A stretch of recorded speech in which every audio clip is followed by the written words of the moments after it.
Hello, my name is Eva Hansen, and today my presentation is on Out of the Silent Planet by C.S. Lewis. Out of the Silent Planet starts in London with Dr. Elwyn Ransom, a Cambridge Don who is on holiday. Ransom is kidnapped by the physicist Dr. Weston and his partner Dick Devine. He was taken to Mars, or Malacandra, supposedly as a human sacrifice. After the travelers arrive on Malacandra, Ransom escapes and spends several months living with their Rasa, learning the native language and peaceful culture. Ransom initially judges Malacandra by Earth's standards and expectations, but he eventually concludes that Earth's standards are deficient in comparison with those of Malacandra's, and that there is much his world could learn from theirs. Next, I'm going to talk about some of the main themes, one of which is friendship. Friendship is one of the themes that you see multiple places in this book. Ransom's friendship with Hoi allows him to learn the Rasa's language and study their religion and culture, and become a part of their society in a way Weston and Devine never could. Another theme is utopia. Lewis explains that a Christian utopia is not necessarily a place that is so good and perfect that nothing bad can ever happen. Instead, Malacandra represents a truly good society that runs smoothly and accepts the place of tragedy and pain in the lives of sentient beings. Lewis ties this version of utopia back to his Christian faith through the character of Oyarsa and his connection to the Old One. Another, more continuous and indefinite theme is morality. Lewis uses his tale of travel to Mars to specifically explain what he believes about humanity's nature and argue that humankind cannot forget their moral duty to each other and to other human beings, no matter how scientifically advanced they might become.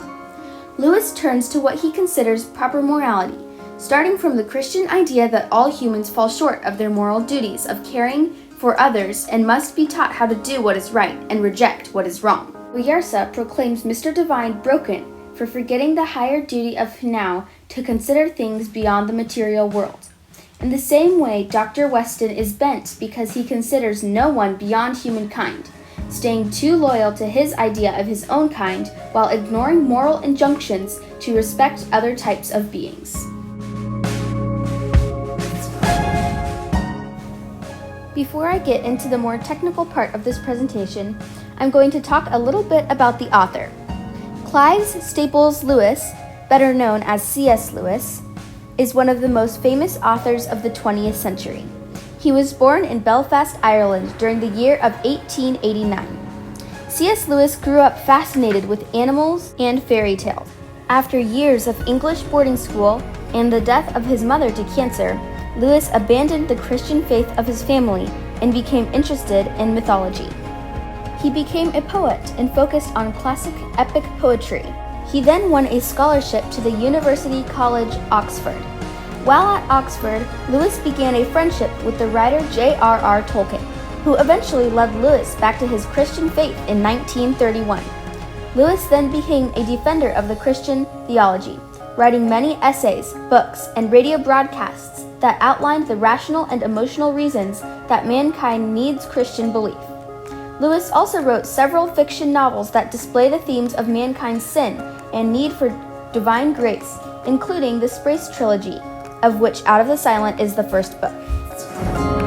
Lewis remained a Christian apologist for the rest of his life, keeping a connection to Oxford and a post at Magdalen College, Cambridge. He was married to the American writer Joy Davidman for 4 years before her death in 1960. Lewis continued to help raise Joy's 2 sons, Douglas and David, before his own health failed and he died of renal failure in 1963.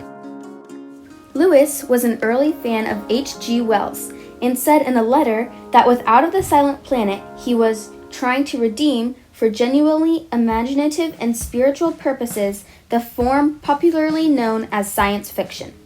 From his boyhood, Lewis was attracted to the idea of other planets, and he delighted in describing the geographies and cultures of the worlds his travelers encountered.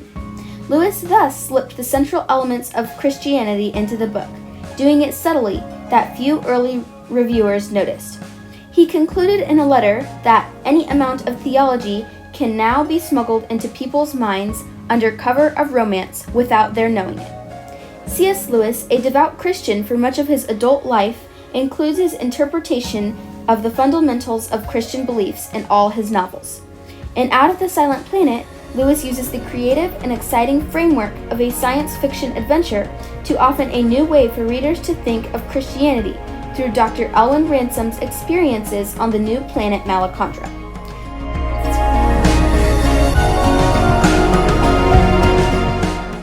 Let's talk about some of the characters. First, I'll start with the protagonist, Dr. Alwyn Ransom. Ransom is a university don on walking vacation, but early on he keeps a pledge to a worried mother, despite his reasonable unwillingness to look like a fool. In all, he is noble, believable in his thoughts and actions, and admirable in his growth. Chapter 1, page 7. He walked fairly fast and doggedly, without looking much about him, like a man trying to shorten the way with some interesting train of thought. He was tall, but a little round-shouldered, about 35 to 40 years of age, and dressed with that particular kind of shabbiness which marks a member of the intelligentsia on a holiday. The antagonist, or villain, of this novel is Professor Weston, a renowned physicist and a man of science who organizes the mission to Mars, or Malacandra, and seeks to eliminate the savage beings he finds there so that humanity can colonize Mars and have another planet to live on should Earth ever become inhabitable. Weston believes in the superiority of mankind above all, and swears loyalty to the human race, though he is shown to be as selfish about protecting his own life as any beast when he is put in danger. Weston is willing to use Ransom as a sacrifice when the Swarns of Mars wish to talk with a human, assuming the worst of the Swarns' intention. Weston represents the misguided life of a man who assumes that humans control the universe and that mankind is the pinnacle of life in the universe. Oyarsa describes Weston as bent and needing curing before he can properly take part in civilized life. Weston is shown to be far more primitive in true morality than the seemingly barbaric species on Malacandra. Dick Devine is a businessman who works with Dr. Weston and an old schoolmate of Ransom's. Devine is motivated only by greed and hopes to settle on Mars so that humans can take advantage of the deposits of gold there. Oyarsa describes Devine as broken, completely consumed by his materialistic desires, such that there is no more humanity left in him. Devine represents a life of secular pleasure, which takes no account of morality or of the greater good. One of the more minor characters are the Swarns. The Swarns are thin, 15-foot-high aliens, having coats of pale feathers and 7-fingered hands.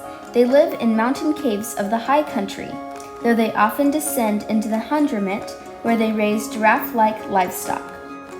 Their technical level is high, and they design machinery.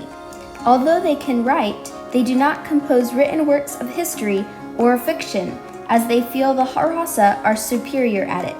Another more minor character are the Hross. Ransom's first friend among the Hross, an intelligent seal-like species on Malacandra, was Hoi.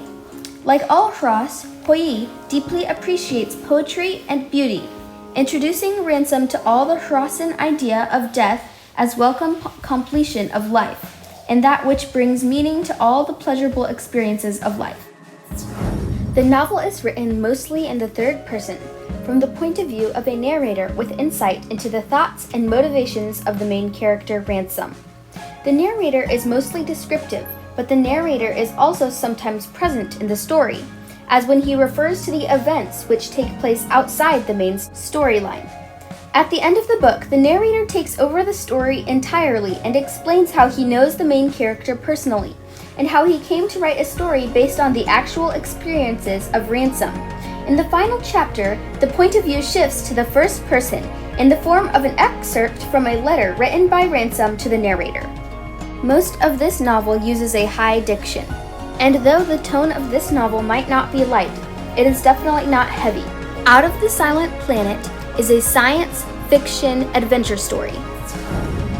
One of the symbols we find in this book is the Earth.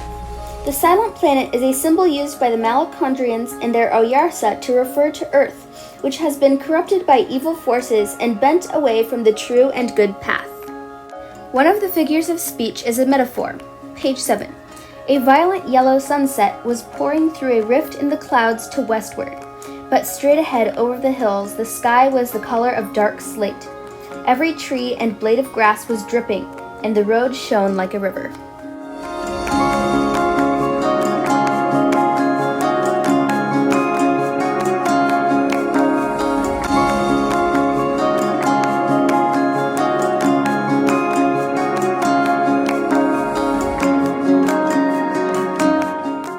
One of the elements of artistry we find in this novel is that it is allegorical.